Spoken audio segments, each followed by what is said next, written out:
Swords of Wayland had a difference about it. We were away for quite a long time in Cornwall. We had sequences that were on an island, on a coastline, and in Wells Cathedral. The weather was glorious, and I think we had the most wonderful holiday, as well as creating some marvelous visual images.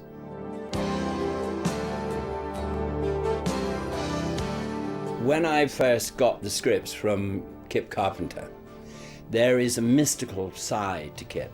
He's a wizard anyway. I mean, they're definitely a warlock. I mean, he's not of this earth. And he had these wonderful ideas, which is the inspiration I need for a director.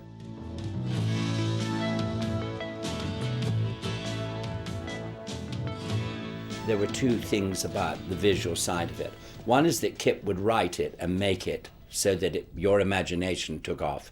The other was whatever we did, Paul Knight accepted.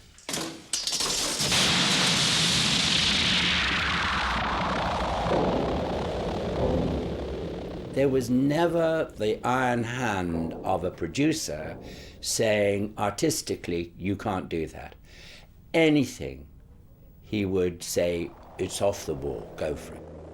He that is bound shall be free, and he that rules shall be overthrown. I think when I was doing the first episode, I realized what I could do with it.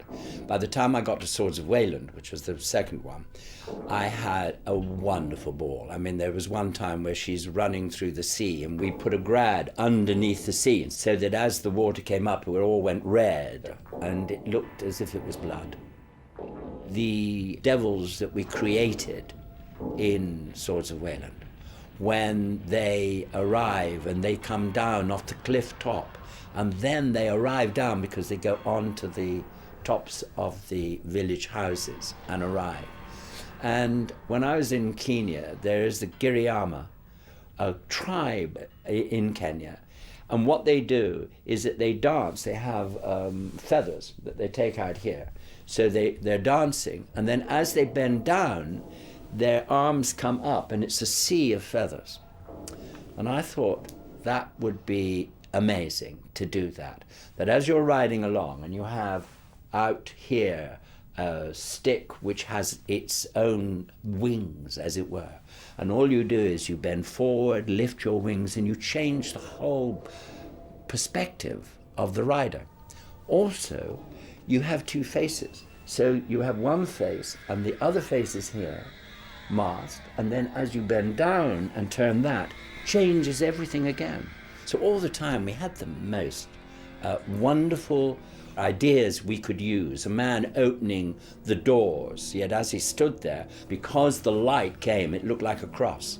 As the doors shut, it became a man.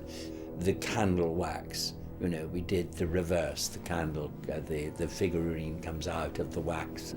So we had all those wonderful sort of transitions, visual transitions that we could use, and we did. Do you fear our master? I have no fear of him. He comes to me in dreams, shining like the sun. We had Rula being, I think, one of the most magical things I've seen her in. She was majestic. She knew, of course, because she was a Catholic. So therefore she helped us with a lot of the Catholic order of service. Who is he? Who is this man? Why do I fear him? She's a highly intelligent lady, and this came across. This abbess really had intelligence. It seems possible that the villain you have in your custody could be the thief. Anthony Steele was one of those actors that had been in the army or the forces. I admired him when I was a kid. There he was in all these movies, and this very handsome sort of fellow.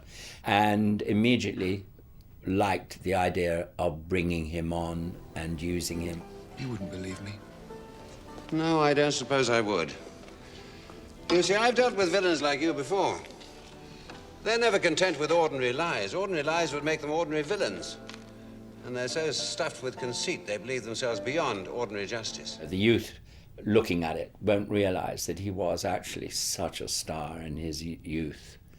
And I was just glad to be with him and to see him work, really. Tell someone to stop that infernal noise. So all the time one was sort of recreating this atmosphere with these people and these actors that actually became them. And it was quite wonderful.